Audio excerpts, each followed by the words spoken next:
Kalian ini sudah mulai magang ya? Liburan semester ini magang ya kalian ya?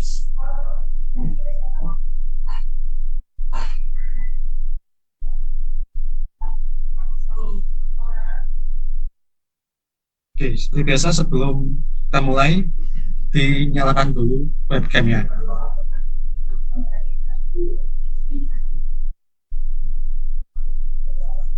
Oke, ada yang dandan, ada yang apa adanya, ada yang baru bangun tidur, dan lain sebagainya ya. Luar biasa nih Bu, kuliah online nih. Kalian harus bersyukur karena bisa online. Habis ini kalau sudah offline, tidak bisa kuliah pakai baju siwet atau baju biasa ya. Oke, saya record dulu. Recording in progress. Oke, mohon maaf nanti kalau ada suara-suara yang bocor ya, karena kan saya di kampus, terus banyak dosen dan juga pihak mahasiswa juga. Oke, saya mulai. Assalamualaikum warahmatullahi wabarakatuh. Waalaikumsalam warahmatullahi wabarakatuh. Selamat siang, salam sejahtera bagi kita semua. Oke, pada kesempatan siang hari ini kita akan meneruskan untuk belajar dasar pemrograman Kotlin. Oke, sebelumnya kemarin ada latihan, apakah ada kesulitan? Soalnya gampang atau sangat gampang?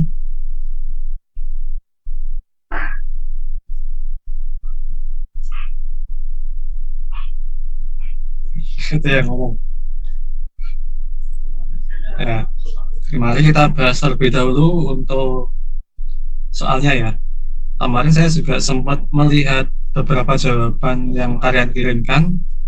Ya, walaupun outputnya sama, tetapi mungkin caranya berbeda. Jadi sebenarnya soal yang saya berikan itu cukup mudah ya. Dia hanya menguji logika saja. Oke, ini saya share screen. Terus saya coba untuk membuka play Kotlin tank.org.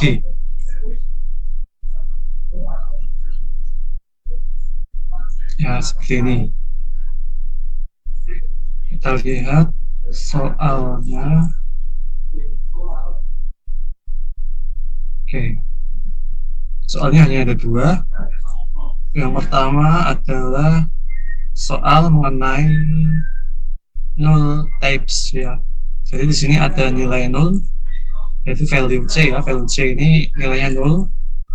Ya, bagaimana cara kita untuk mengatasi nilai null ini? Dan di sini sebenarnya sudah ada, belum ada clue ya. Sebenarnya ada clue, yaitu dengan menggunakan Elvis operator. Kan kalau di Elvis operator kan kita bisa ini ini saya sudah kelihatan belum? Sudah Pak. Sudah Pak. Sudah kelihatan ya? Oke, kok muka saya nggak ada ya? Terlihat ya? Kelihatan Pak, jelas. Sudah Pak, terlihat Pak. Ya, di sini kita bisa menggunakan Elvis operator. Nah, karena di Elvis operator kan kita bisa memberikan nilai default. Di sini kita berikan nilai defaultnya 50, kemudian di sini ada rumusnya seperti ini. Nah, ini langsung copy saja ya. Terus masukkan di sini. Nah, ikut ke copy juga ini ya. Nomornya ikut ke copy. Oke, saya belum sempat untuk mengoreksi satu-satu, tapi saya sudah melihat beberapa perwakilan kelas.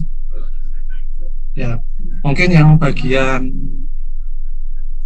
soal nomor 1 ini yang paling membingungkan ya mungkin ya. Kalau soal yang kedua mengenai control flow, semuanya benar. Jadi yang saya lihat jawabannya hampir semuanya benar untuk yang control flow. Oke, seperti ini. Oke, seperti ini. Nah, kita di sini kan yang result A kan sudah mana ya? Sudah komplit ya nilainya ya. A, B, C-nya sudah komplit semua. Sedangkan yang nilai result B itu nilai yang value C yang belum komplit. Nah, maka untuk yang result A itu ya tinggal dimasukkan saja rumusnya. Rumusnya itu ini. Di sini kan sudah ada rumusnya tuh. Value A plus value B kurangi value C. Copy saja gitu. Ya, ini file resultnya kita isikan dengan rumusnya seperti ini. Oke, return result. Kalau kita run, kita coba run dulu ya. Oh, ini masih error karena ya, di sini kita lihat masih ada nilai 0. Ini kalau misalkan kita pengen melihat result A itu sebenarnya tinggal ini nilai value A kan 101 ditambah value B kurangi value C. Value B ini berapa? 52 kurangi 99 berapa?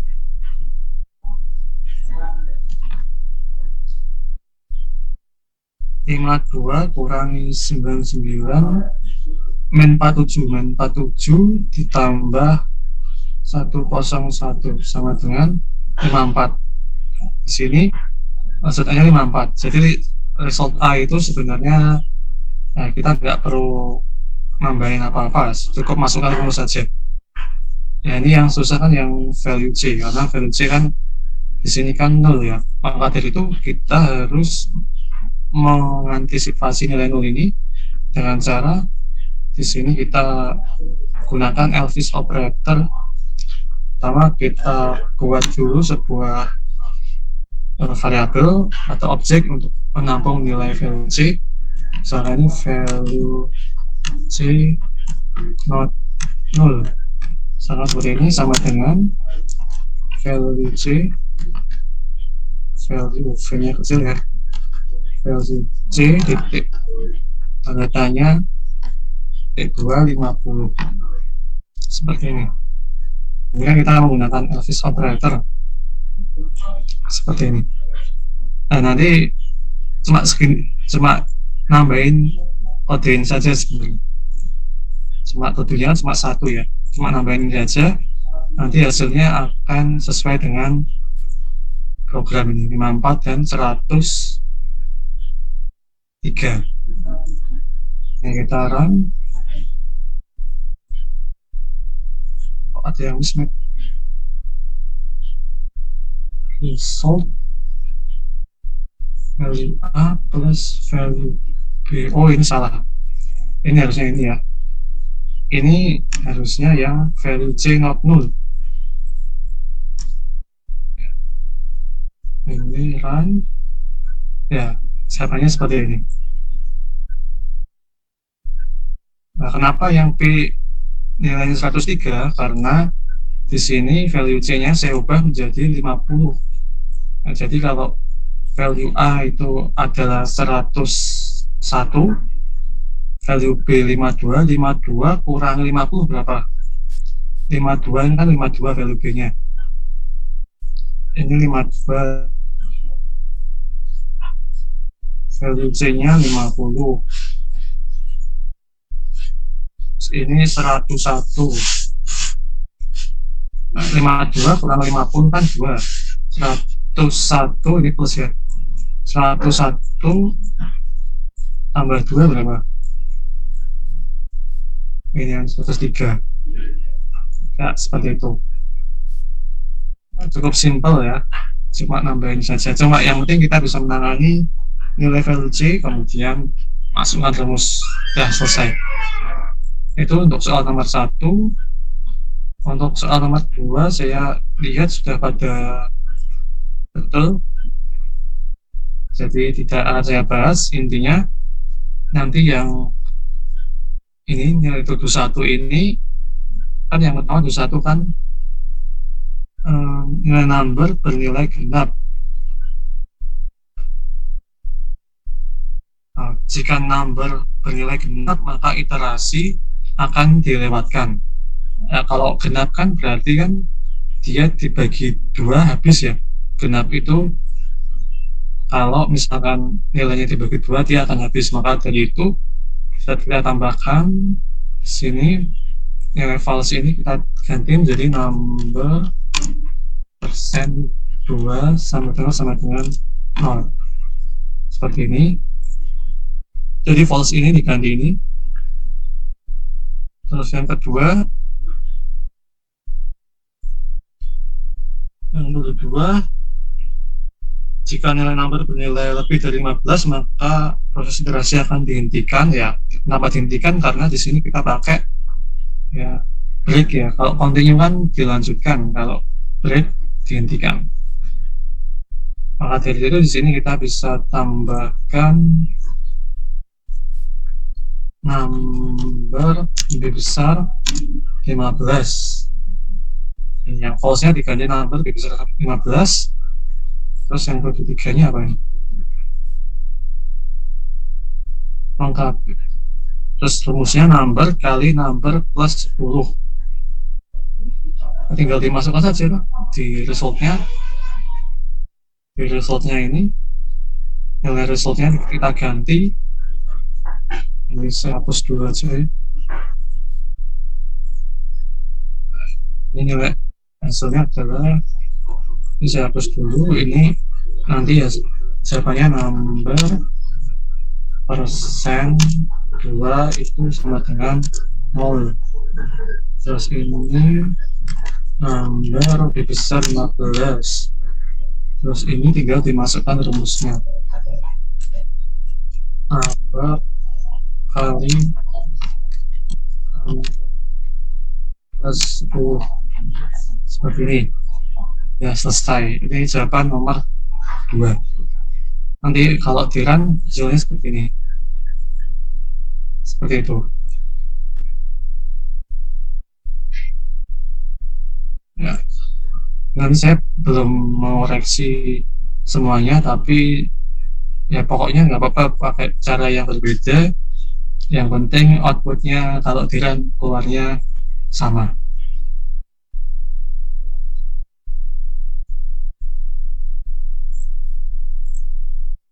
Kok di sini nggak muncul anu saya? Oh, baru tahu. Sekarang muncul muka saya. Lanjutkan, sekarang kita akan membahas mengenai function dan object oriented programming. Sebenarnya kalian kan sudah belajar ya di mata kuliah object oriented programming menggunakan bahasa Java. Kemarin menggunakan Java nggak? Atau menggunakan bahasa lain? Python nggak? Atau bahasa apa? Java, Pak. Oke, Java, oke. Nanti mirip sama Kotlin nanti. Harusnya kalian sudah lulus OOP, ya harusnya mudah lah yang ada di slide ini. Oke. Jadi kalau di sini kita akan membahas mengenai function. Kalau di OOP itu biasanya disebut metode ya, metode. Kalau di Kotlin ini ada dinamakan function. Kalau function itu nanti depannya menggunakan keyword fun seperti ini, fun. Untuk membuat function tambahkan fun terus nama fungsinya. Misalkan di sini saya punya function namanya main. Terus ini di dalamnya ada parameter. Jadi di dalam kurung ini ada parameter. Nah, terus ada kurung buka kurung tutup. Nah, nanti yang ada di dalam kurung buka kurung tutup ini yang akan dieksekusi. Intinya function itu adalah subprogram lah. Subprogram. Nah, kalau kalian belum belajar bahasa pemrograman prosedural, contohnya seperti belajar VB.NET. Nah, itu kan bahasa pemrograman prosedural yang di dalamnya terdiri dari banyak function. Nah, itu nanti kalian ya bisa memanggil function tersebut. Intinya sih, function itu adalah subprogram. Kemudian untuk menjalankan function kita harus memanggil functionnya. Nah, ini saya contohkan. Ini ada sebuah kode ya. Di sini ada dua function, yaitu function main dan function sum. Function sum ini ada dua parameter, yaitu x dan y. Tipe datanya integer. Terus di dalam function sum itu dia akan mengeksekusi sebuah perintah untuk menjumlahkan nilai x dan y, kemudian menampilkannya. Pertanyaannya adalah kira-kira kalau di run outputnya apa?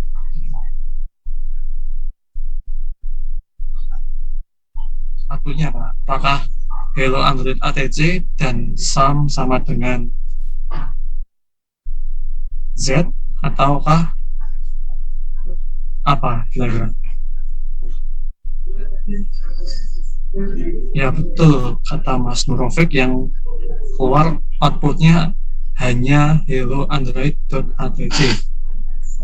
Kita lihat outputnya hanya hello android.atc. Kenapa? Karena di sini kita punya function tapi kita tidak memanggil function ini.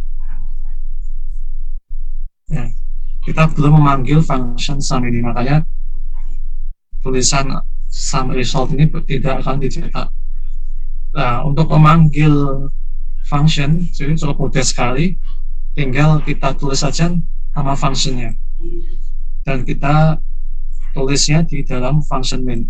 Kalau misalkan tidak ada function main, maka kita tidak bisa mencetak. Pokoknya harus ada function main. Ini misalkan kita punya function nama, kemudian di dalamnya ada dua parameter x dan y. Nah, kita masukkan sesuai dengan jumlah parameternya. Ingat-ingat ya, jadi kalau misalkan di sini parameternya ada dua, yang dimasukkan juga harus dua. Kalau dia tidak punya parameter, ya berarti ini kosongkan. Kalau parameternya tiga, ya berarti ya kita tulis tiga parameternya seperti ini. Gitu. Kalau ada dua, berarti ya kita tulis dua nilainya. Kalau yang seperti ini, kalau bilang nanti outputnya apa?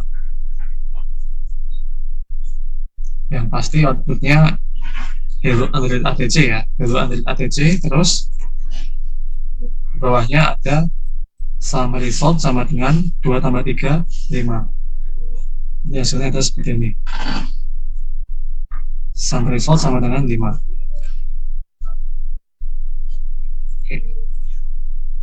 Oke, kemudian di sini ada beberapa cara untuk membuat sebuah function. Ada beberapa cara membuat function. Ya, jadi di Kotlin itu, di Kotlin ya, semua function itu dia akan mengembalikan nilai. Jadi semua function yang ada di Kotlin itu pasti mengembalikan nilai, ditandai dengan keyword return. Nah, di sini ya, ini dia function ini memiliki type data integer. Jadi seperti yang diperlihatkan di slide tadi, bahwa ini adalah keyword untuk function, kemudian ini nama functionnya, ini parameter. Nah, terus ini adalah return type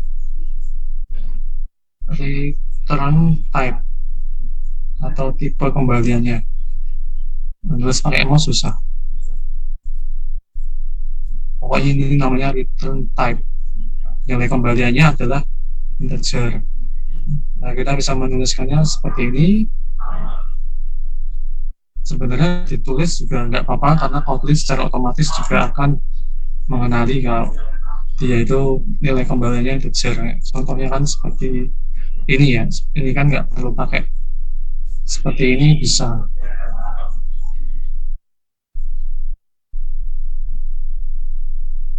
Nah, tapi yang susah kalau misalkan di sini kita saya hapus.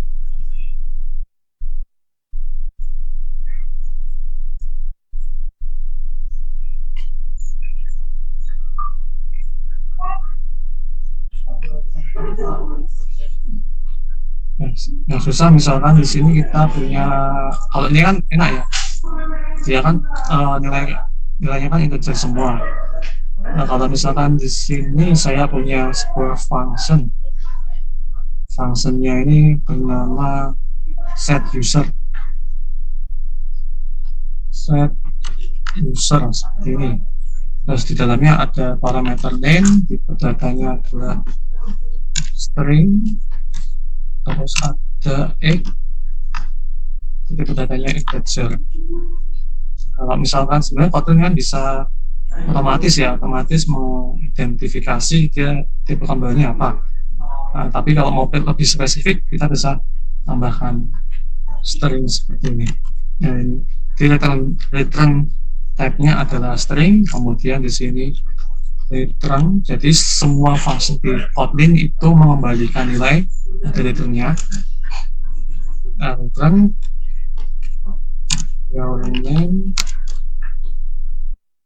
is dollar name and your egg dollar egg years old.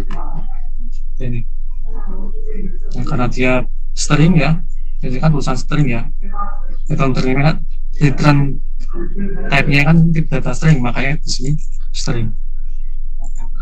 Tuh. Dan di cara menulis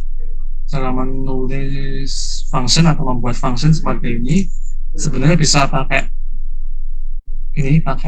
kurung kurawal, bisa tidak pakai kurung kurawal juga boleh. Seperti ini. Jadi kalau misalkan kita pengen memanggil set user, tinggal kita tuliskan aja dalam kurung, misalkan Avandi ini tipe 1 sekarang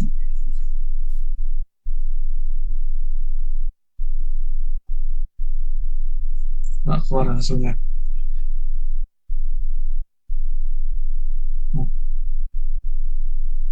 Oh, ini harus di print dulu ya, harus di print user, set user.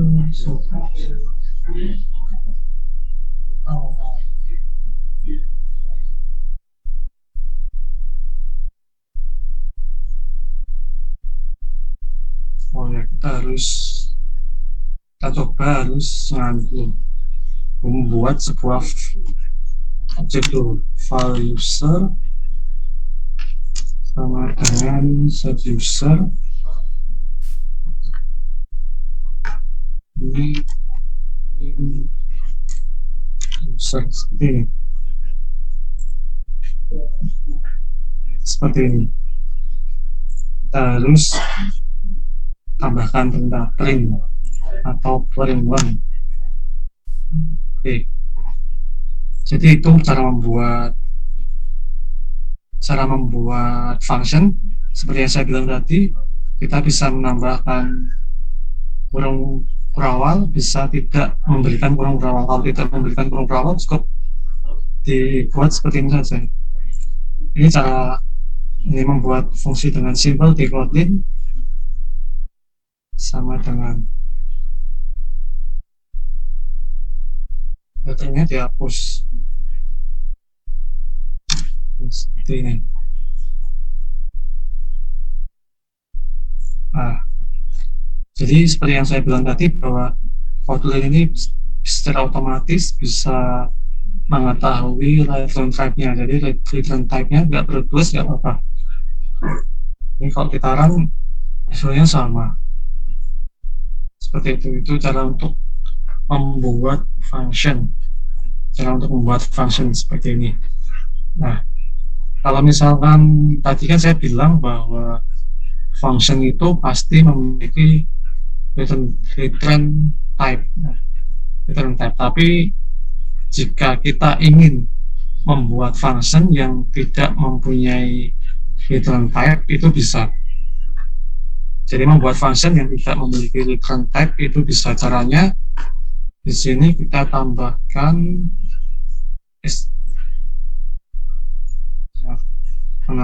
kita tambahkan nilai return type-nya itu unit seperti ini. Terus nanti ini print your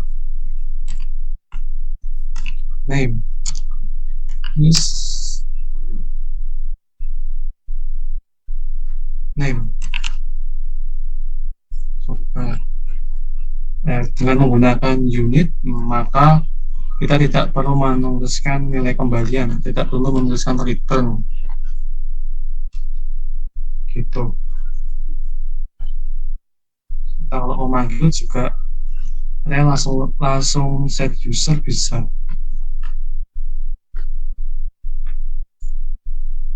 Saya itu ngajar Kotlin sama Python, jadi kadang lupa kalau ini Kotlin, dan lebih banyak megangnya Python sekarang.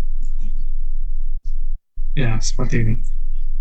Jadi kalau misalkan mau membuat function yang tanpa nilai kembalian, kita gunakan unit untuk return type-nya. Seperti ini. Nah, seperti itu ya, jelas ya tentang function. Ya, ini sama, ini seperti yang saya jelaskan tadi. Ini ada return value, ini ada ini return value type, ini return value, ini body of function, name of parameter, name of function.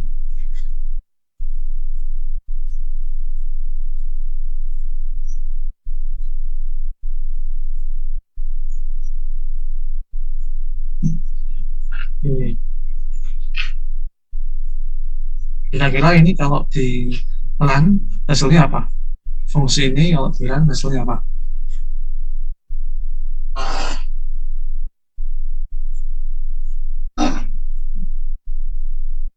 Delapan. Oke. Jadi di sini kita punya fungsi namanya sales.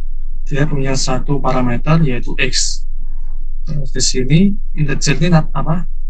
Return value type. Itu integer. Terus ini return value-nya 2 kali x. Karena di sini salesnya dikasih 4, berarti 2 kali 4, 8. Betul. Mas Nurofik.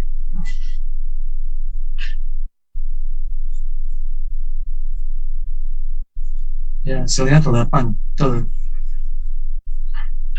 Terus apa lagi? Oh ya, ini tentang function dan variabel scope atau lingkup variabel. Nah, di sini kita punya sebuah fungsi ya, sebuah fungsi yaitu fungsi name. Di dalamnya ada parameter yaitu my company.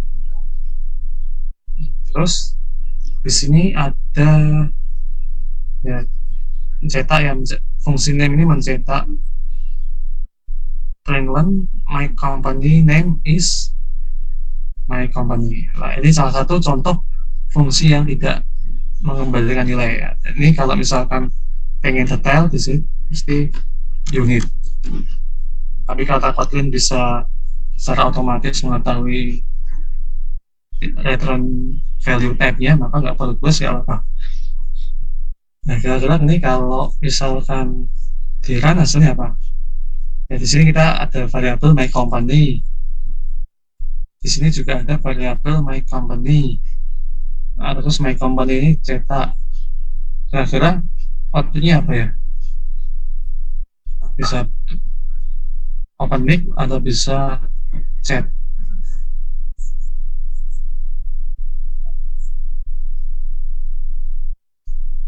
Atau saya ganti pertanyaannya, apakah my company name ini akan dicetak atau enggak kira-kira?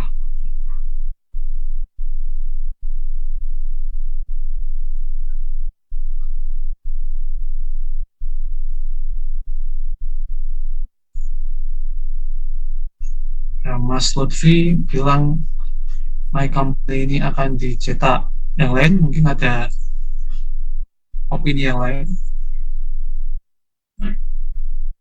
Mas Kolan hasilnya Android ADC. Mas Nurofik, my company name is Android ADC. Oke.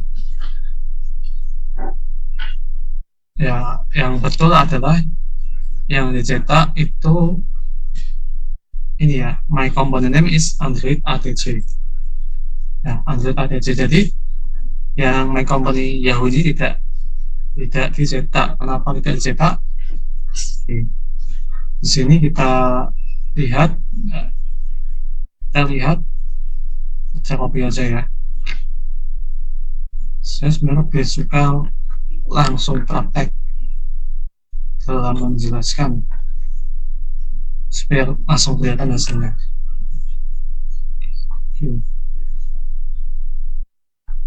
Ini agak berantakan kalau di copy di sini.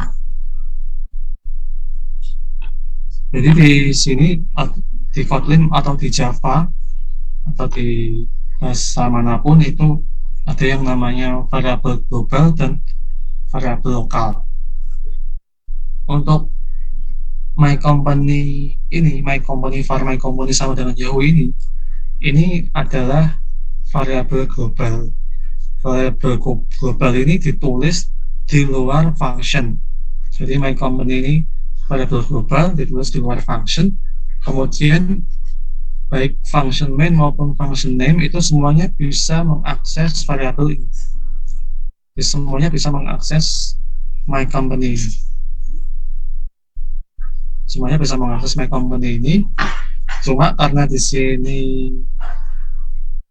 di variabel name ini dia punya my company juga. Nah, ini variabel global, sedangkan my company yang di parameter name ini adalah variabel lokal. Jadi ini global, sedangkan yang ini lokal. Nah, lokal. Kalau misalkan ada variabel lokal, maka yang didahulukan yang variabel lokal dulu. Variabel lokal dulu yang didahulukan. Jadi yang dieksekusi adalah yang variabel yang ada di dalam function name. Karena di sini function name-nya ini diberi nilai Android ADC, maka yang dicetak adalah my company is Android ADC. Nah, beda halnya kalau misalkan di sini function my company ini saya pindah ke sini. Ini kalau saya pindah, maka outputnya itu berbeda. Yang akan dieksekusi adalah yang my company Yahoo. Karena my company Yahoo ini sekarang sudah menjadi variabel lokal. Kalau yang tadi di luar fungsi itu namanya variabel global, karena sekarang sudah berpindah ke dalam fungsi name, maka variabel company ini berubah menjadi variabel lokal. Tapi di sini ada ada warning. Ada warning tulisannya ini nggak perlu di terus nggak apa-apa. Warning ini sebenarnya tidak warning itu tidak akan membuat program menjadi error atau tidak bisa dijalankan, tapi lebih baik dihindari. Nah, ini kalau misalkan kalian pastekan di list dia, nanti waktu saya tambahkan variabel company seperti ini, nanti akan ada warning di sini karena ada duplikasi ya. Jadi yang ini yang kalau misalkan ini saya hapus, nah itu malah warningnya hilang nanti. Tapi yang kalau misalkan my company saya pindah ke dalam function name, maka yang akan dieksekusi adalah yang Yahoo ini. Ini harus dihapus ya, karena di sini kan saya menghapus parameternya, maka di sini juga harus dihapus nilainya. Seperti yang saya bilang tadi, jika function tersebut punya satu parameter, maka nilainya wajib ditulis juga satu parameter. Jika dia tidak punya parameter, maka fungsinya juga harus tidak ditulis parameternya. Nah, ini baru bisa. Oke, seperti itu untuk variabel global dan variabel lokal. Itu ya. Ini kalau di sini sering ada array string, ini sebenarnya nggak tulis ya apa-apa ya. Ini kalau kita coba lah ini, kalau my company kita taruh di dalam variabel, di dalam function name, maka yang akan dieksekusi adalah yang my company yang Yahoo. Seperti itu. Oke, sekarang kita masuk ke OOP, Object Oriented Programming. Sebelum kita masuk ke OP, kita istirahat dulu 5 menit ya. Istirahat 5 menit. Recording stopped.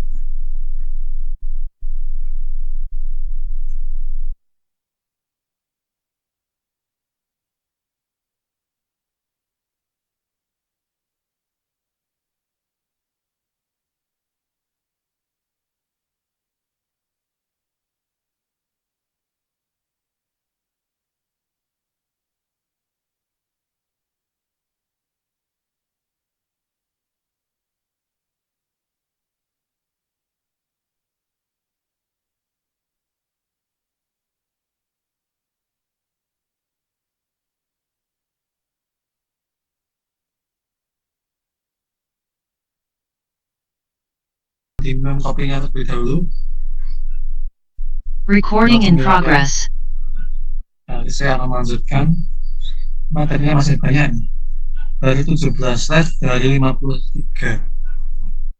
Ya, harusnya praktikum itu kalian yang kerja ya, yang apa, yang ngerjain, tapi ini ya, nah ini saya dulu yang jelasin, nanti juga bakalan kalian yang mengerjakan. Oke, tadi mengenai function ada yang mau tanyakan?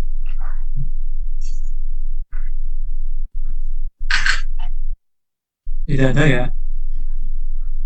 Nah, saya yakin di kelas 2 ini semuanya sudah pada expert semua di Object Oriented Programming ya. Oke, untuk OP ini, Object Oriented Programming, itu konsepnya adalah ya, kita punya kelas, terus di dalamnya ada objek-objek. Kalau misalkan di procedural programming itu konsepnya ada subprogram. Tapi kalau di OP itu ada kelas, di dalamnya ada objek-objek. Kelas ini seperti blueprint. Blueprint itu kerangka kerja. Misalkan di sini ada kelas mobil. Ya, mobil itu pasti punya roda, punya pintu, punya jendela, bisa bergerak maju, bisa bergerak mundur, dan lain sebagainya. Kita punya kelas mobil. Nah, mobil ini punya objeknya ada mobil Audi, ada Lamborghini, ada Ferrari, ada Alphard, dan lain sebagainya. Pokoknya yang bentuknya seperti mobil, ada rodanya, terus ada jendela, ada AC, bisa maju, bisa mundur, itu mobil. Seperti itu. Jadi ya ibaratnya ruang kelas lah, ruang kelas. Kita punya di ruang kelas itu, ruang kelas itu sebagai kelas. Di dalam ruang kelas tersebut itu ada objeknya ada kursi, ada meja, ada mahasiswa, ada dosen. Seperti itu ilustrasinya ya. Jadi kelas itu adalah blueprint, di dalamnya ada objek-objek. Terus di sini kita bisa, untuk di Kotlin kita bisa menggunakan konsep OP juga. Jadi Kotlin ini selain sebagai bahasa pemrograman fungsional juga sebagai bahasa pemrograman object oriented. Di sini kita bisa membuat kelas. Misalnya saya membuat kelas namanya kelas car. Nah, terus di sini untuk mengeksekusi variabel-variabel yang ada di kelas car, itu kita bisa membuat sebuah objek. Jadi kita punya kelas car, di dalamnya ada properti ya. Kalau di OOP itu ada properti namanya. Properti, jadi mobil punya properti type, ada max speed, terus ada number of seat. Jadi mobil ada kecepatan maksimal, kemudian ada jumlah tempat duduk. Kita punya 3 properti. Terus di sini saya membuat objek. Nah, kalau di Java kan membuat objeknya kan nggak seperti ini ya. Kalau di Java itu kalau kita buat objek misalkan saya membuat objek namanya Android car, maka saya akan menuliskan seperti ini, car,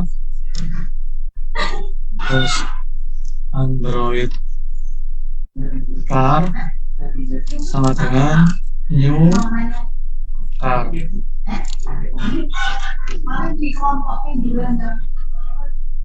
Seperti ini. Jadi biasanya kalau di Java kan ada new-nya ya, ada new-nya. Ini objeknya. Ini objeknya namanya Android car. Kalau di Kotlin tinggal tulis saja Android car sama dengan car. Seperti itu. Itu kita mempunyai objeknya itu Android car. Terus untuk bisa menggunakan property type max speed, number of seat, kita tinggal tulis saja objek titik type. Nah, ini kalau kita ingin mendeklarasikan nilai tipe itu bisa seperti ini. Kita buat objek dulu, terus tambahkan type Toyota max speed 200, number of seat 4, terus kita cetak seperti ini. Nah, nanti outputnya ya menyesuaikan ini. Outputnya ya car type Toyota, maximum speed 200, number of seat 4, seperti itu. Nah, gitu ya. Itu cara untuk menggunakan properti. Caranya kita harus buat objek dulu, baru kita deklarasikan seperti ini.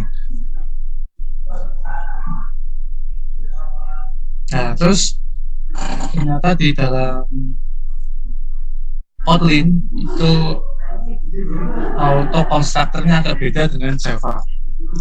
Kalau di OOP di Java, konstruktor itu apa ya? Bahasa mudahnya.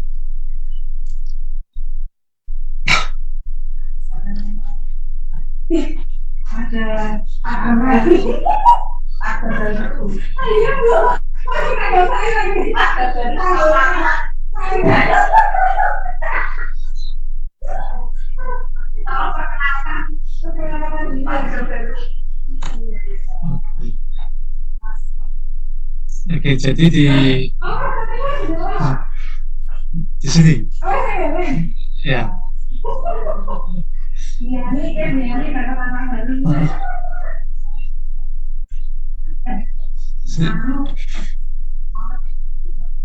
Sebentar Bu, sebentar ya, sebentar. Oke, jadi kalau di Java itu konstruktor itu adalah metode yang namanya sama dengan nama kelas.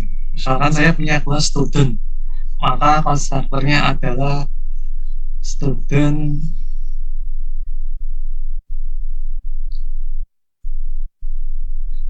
kurung buka, kurung tutup, seperti ini. Ini kalau misalkan di Java ya. Jadi konstruktor itu adalah metode atau function yang namanya sama seperti nama kelas. Itu kalau di Java. Kalau di Kotlin, nah ini ada 2 konstruktor, yaitu primary constructor dan juga secondary constructor. Nah, yang ini contohnya ini yang di slide ini adalah secondary constructor. Jadi ditulis constructor seperti ini. Nah, di sini constructornya punya 3 parameter seperti ini. Kalau misalkan yang primary constructor itu langsung ditulis sebentar. Langsung ditulis seperti ini. Ini yang di slide ini yang secondary constructor. Kalau yang primary langsung ditulis kelas student pembuka penutup seperti ini, langsung ditulis seperti ini. Terus di sini ditulis name string. Ini yang primary constructor. Terus yang ini yang constructor ini itu secondary constructor. Ya, di Kotlin emang agak berbeda dengan yang di Java. Kalau di Java nama constructornya itu sama dengan nama kelasnya. Biasanya seperti ini. Agak sedikit berbeda. Kalau di Kotlin ya sama sebenarnya, tapi langsung dikasih kurang-kurang penutup seperti ini.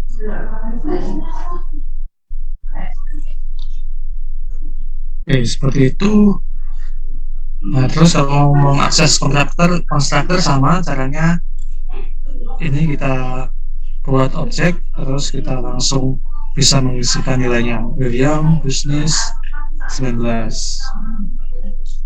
Ini tambah di sini karena dia variabel lokal ya. Di sini menandakan kalau dia menggunakan variabel ini, bukan variabel yang ini. Ya, kalau misalnya yang tadi contoh yang ini, ya, yang pertama tadi,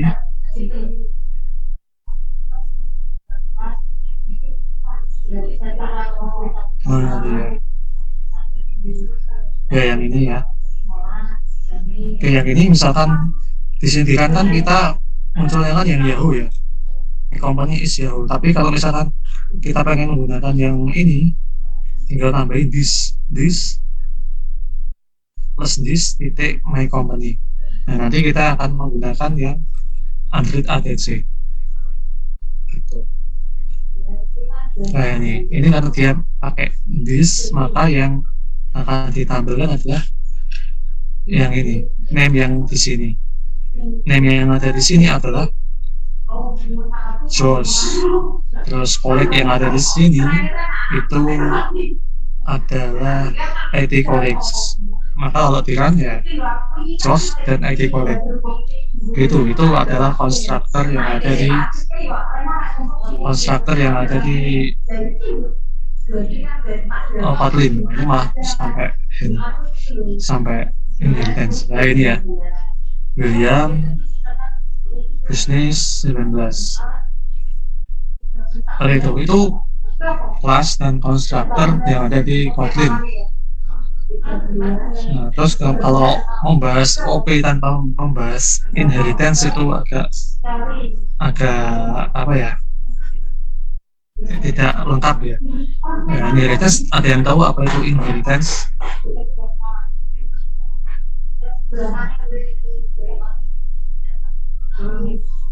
Nah, pewarisan.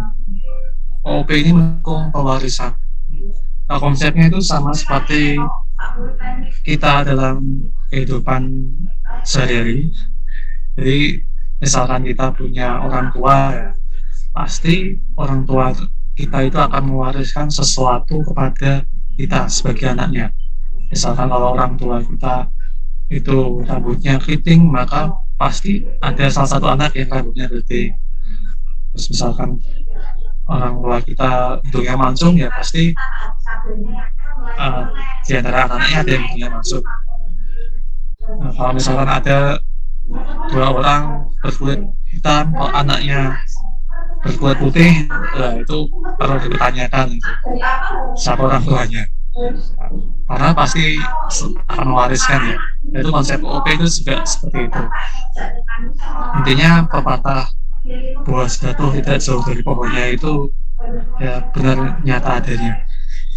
Oke, untuk membuat inheritance itu cukup gampang sekali.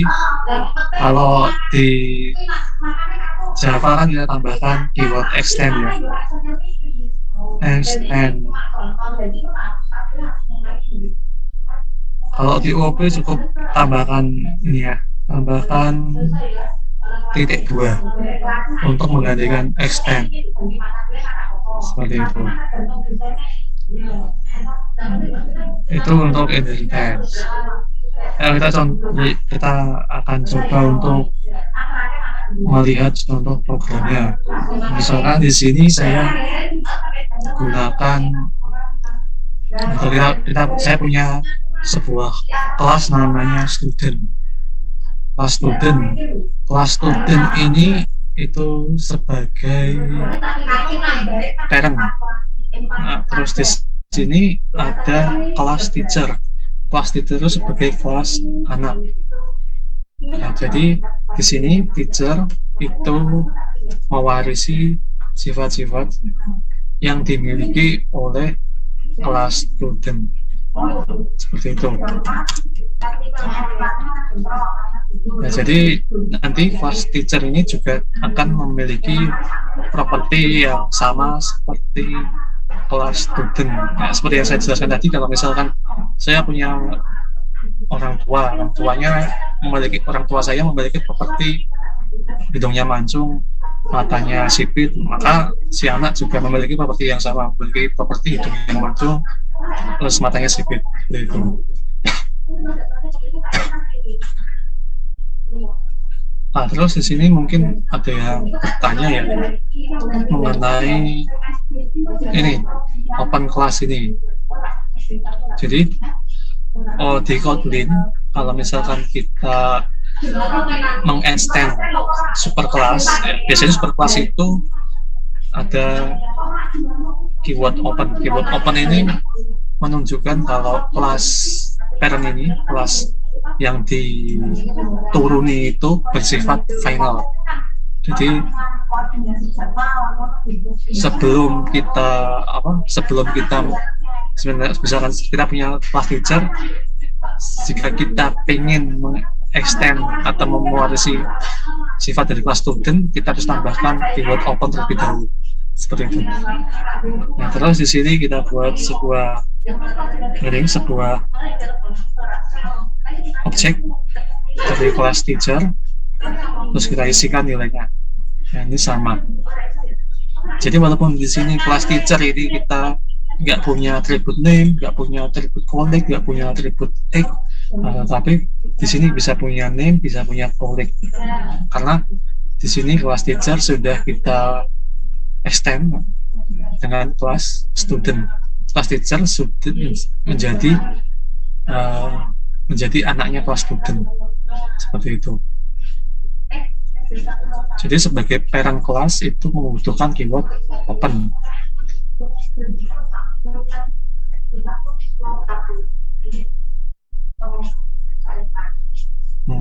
Oke, jadi saya ulangi lagi ya mengenai keyword open ini. Jadi by default, secara default, kelas-kelas di Kotlin itu bersifat final. Jadi kelas-kelas di Kotlin itu bersifat final atau sudah tidak bisa diubah, nilainya sudah tidak bisa diturunkan. Dengan kita menambahkan keyword open, maka atribut-atribut ini bisa diturunkan ke kelas lain. Jadi fungsi keyword open ini supaya atribut-atribut, metode-metode ini bisa diturunkan ke kelas yang lain. Karena kalau misalkan tanpa tulis open, maka kelas student ini menjadi kelas yang bersifat final atau sudah tidak bisa menurunkan atribut maupun metodenya. Ini hasilnya. Oke, terus ini ada overriding properties. Ini sama seperti yang tadi ya.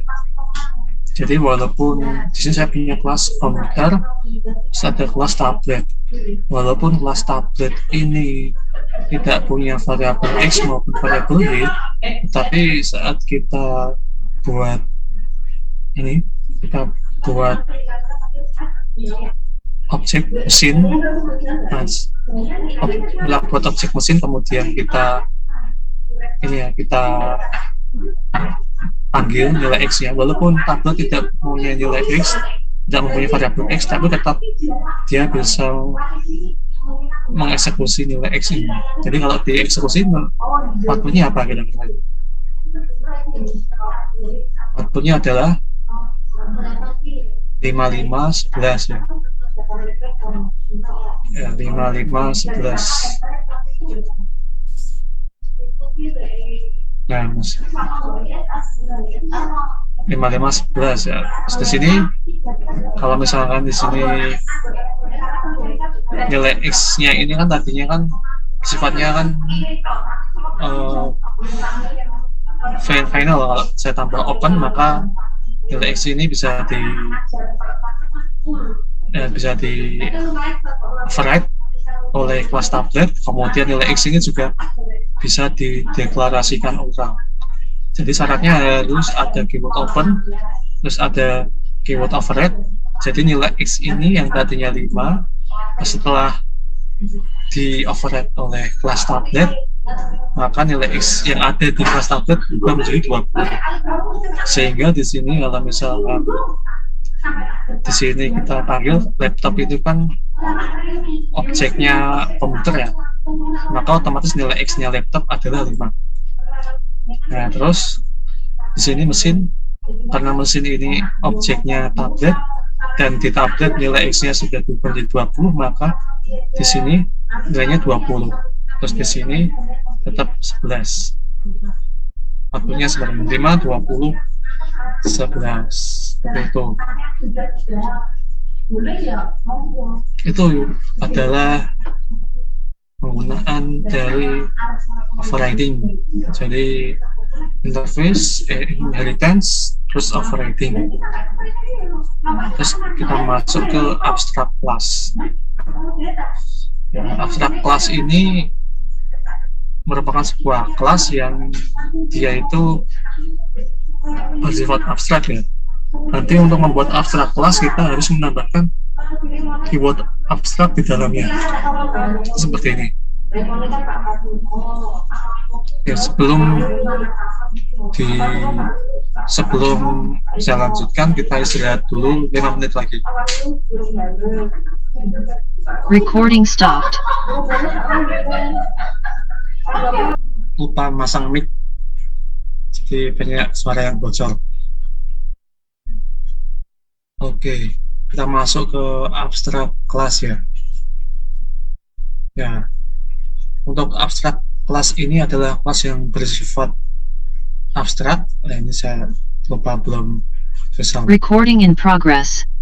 Jadi abstrak kelas ini sifatnya adalah abstrak, kelas yang abstrak, dia tidak bisa diturunkan ke dalam sebuah objek. Dia tidak bisa diturunkan ke dalam sebuah objek. Nah, misalkan di sini saya punya sebuah kelas ya.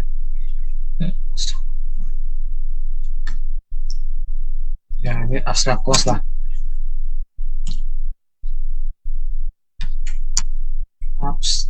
Terus saya abstrak kelas namanya animal. Soal saya jelas nggak ya? Jelas, Pak. Nah, ini saya punya abstrak kelas namanya animal. Kemudian saya punya function it, terus function sleep seperti ini. Terus misalkan di sini saya pengen membuat sebuah objek dari abstrak kelas animal ini. Cara membuat objeknya kan tinggal misalkan file animal sama dengan animal. Ya, dia akan error ya. Errornya apa nih? Ya, cannot create an instance of an abstract class. Jadi kita tidak bisa membuat sebuah objek dari abstrak class. Oke, sebentar. Adjust dulu.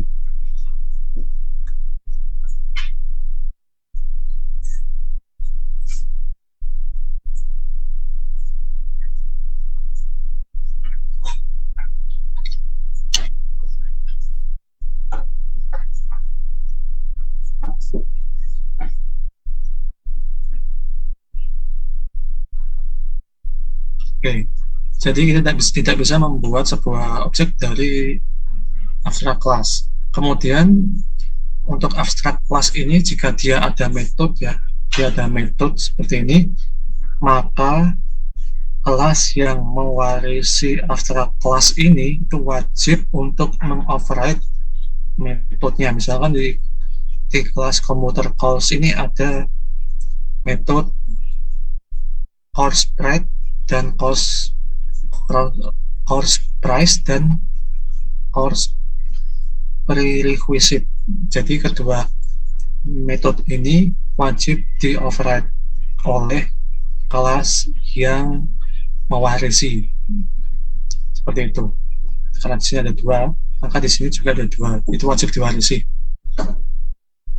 Makanya di sini karena kelas abstrak ini tidak bisa dibuat objeknya, maka cara supaya bisa menggunakan abstrak kelas ini, pertama kita wariskan dulu, setelah itu kita buat objek dari kelas yang mewarisi abstrak kelas tersebut, maka nilainya bisa dipanggil seperti itu.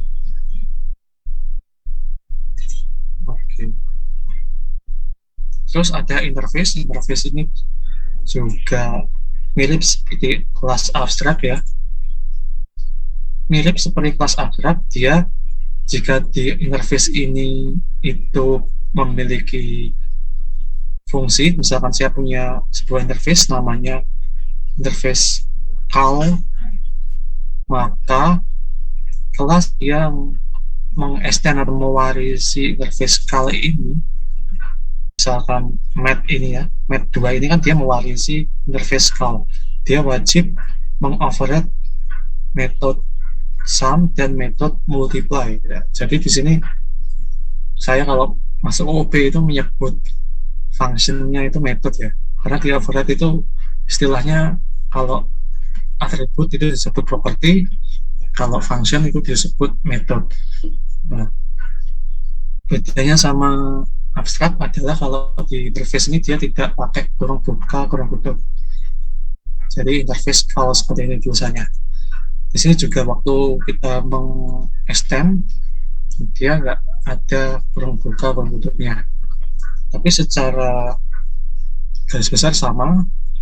Kalau misalkan di sini ada di interface-nya ada metode, ada dua metode, maka kelas yang mengoverride itu juga wajib kelas yang mengextend itu juga wajib mengoverride metode yang ada di interface. Ya, sama ya, caranya sama. Ini juga hal ini juga kayaknya nggak bisa dibuat objek. Jadi kalau kita membuat objek dari interface itu tidak bisa, sama seperti abstract class. Nah, pas ini caranya kita extend dulu, terus kita buat objek dari kelas yang mengextend. Nah, hasilnya 3. Terus ada apa lagi nih? Ada generic. Nah, generic ini sebenarnya kurang sedikit menguasai. Nah, kita skip saja ya, nanti saya buatkan video khusus untuk generic class. Terus ada enum, terus ada hashmap. Nah, ini untuk hashmap akan saya jelaskan. Tapi sebelumnya di sini kita akan membahas mengenai 3 tipe variabel, ada public, ada private, dan ada protected. Kalau public berarti semua variabel tersebut itu bisa diakses oleh semua kelas, bahkan kelas yang berada di package yang berbeda. Kalau private berarti yang bisa mengakses variabel tersebut hanya yang ada di dalam kelas. Misalkan di sini saya punya kelas college, maka variabel at college ini yang bisa mengakses hanya kelas college saja, itu kalau private. Nah, kalau yang protected, maka variabelnya itu bisa diakses oleh kelas lain, tetapi harus dalam satu package. Kalau misalkan mau diakses oleh kelas lain yang berbeda package, dia tidak bisa. Seperti itu. Nah, terus ada kelas HashMap. Kalau kelas HashMap ini adalah pasangan key value. Jadi ada key-nya misalkan OK, value-nya OK, key-nya Y, value-nya yes, key-nya A, value-nya Android. Terus key-nya ABC, value-nya Go. Seperti itu. Nah, ini kalau contoh program dari HashMap seperti ini. Jadi untuk menambahkan HashMap, ya, kita bisa menambahkan kita buat objek HashMap, terus di sini ini ada kelas HashMap dalam kurung string. String ini menandakan tipe data dari HashMap. Jadi kalau di sini string, maka nilainya harus string. Ini string. Dan untuk memberikan nilai dari HashMap kita gunakan ini function put. Untuk mengambil, gunakan function get.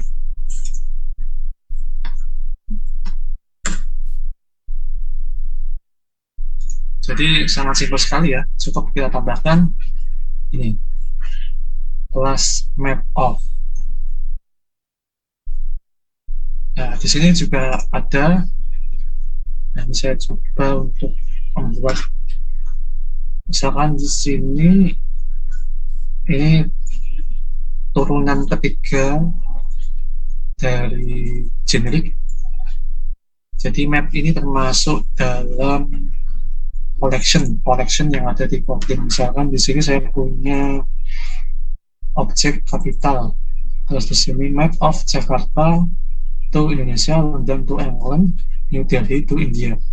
Jakarta ini itu sebagai key value-nya Indonesia, kemudian London itu key value-nya England, New Delhi itu key value-nya India.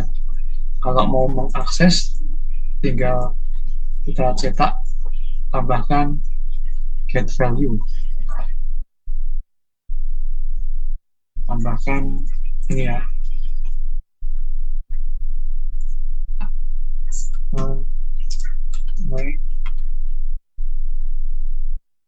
tambahkan ini print get value seperti itu. Kalau terang ya, hasilnya harusnya Indonesia.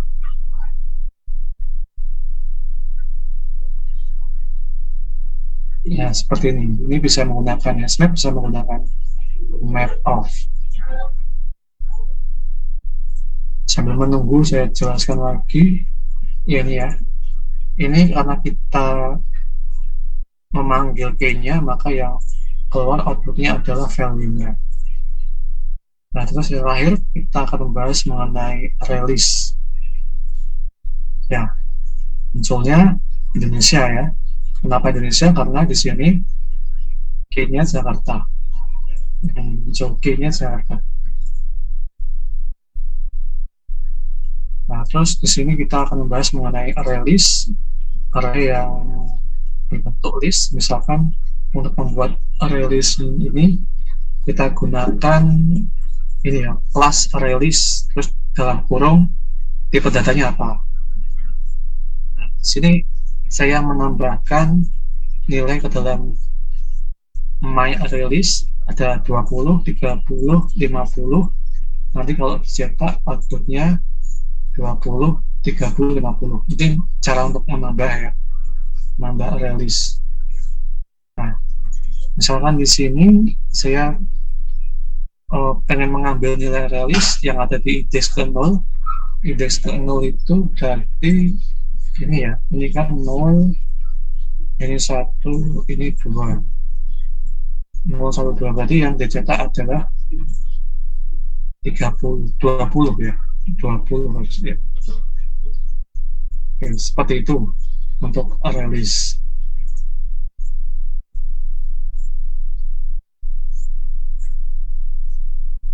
Nah, kira-kira ini kalau di run hasilnya apa?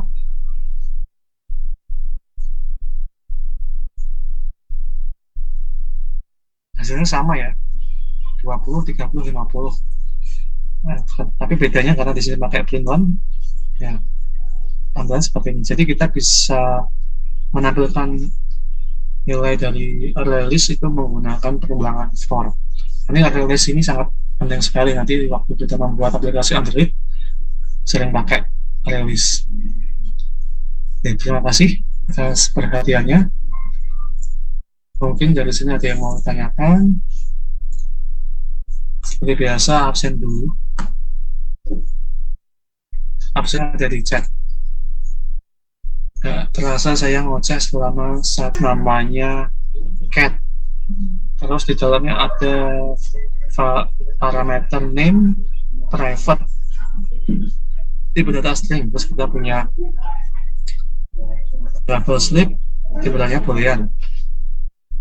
Di sini kita lihat di tutur 1, lengkapi kode pada kelas cat dengan ketentuan sebagai berikut. Buatlah fungsi getter setter untuk property sleep yang di dalamnya terdapat fungsi untuk mencetak tes fungsi getter atau setter dipanggil. Kemudian tambahkan kode fungsi toSleep untuk mencetak teks name sleep. Ini kedua pokoknya buat atau lengkapi supaya nanti outputnya seperti ini. Intinya di sini cuma melengkapi kode saja, melengkapi kode yang nanti outputnya seperti di sini. Ini yang soal nomor 1 ini mengenai itu ya, mengenai OOP ya, Object Oriented Programming, mengenai function. Terus yang kedua ini mengenai generik, ya.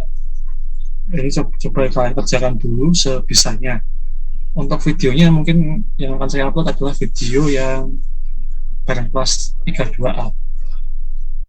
Ya, ini untuk generik ada 2 to-do yang akan saya kerjakan, lengkapi kodenya seperti biasa, yang nanti outputnya adalah string result sama dengan 6, integer result 500.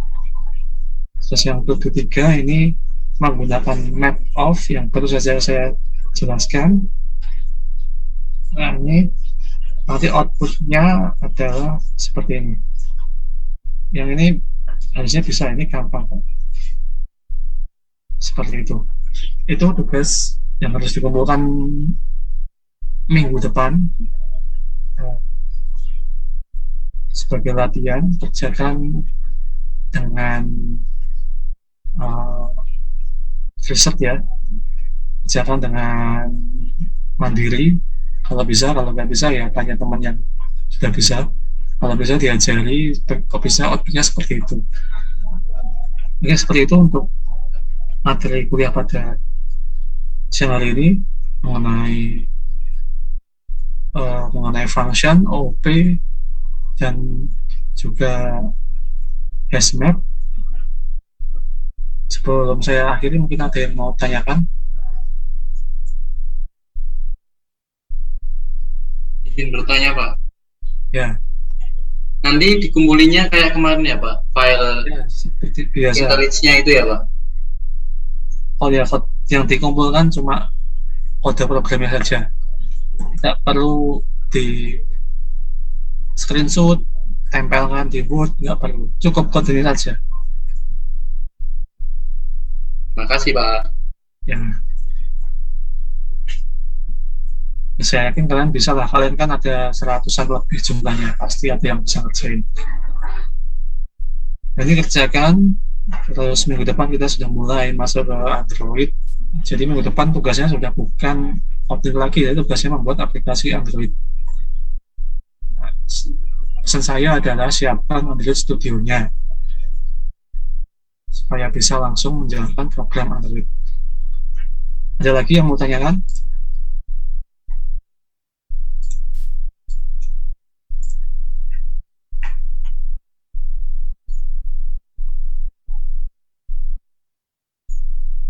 Kalau tidak ada, mungkin akan saya akhiri. Kita pada siang menjelang sore hari ini.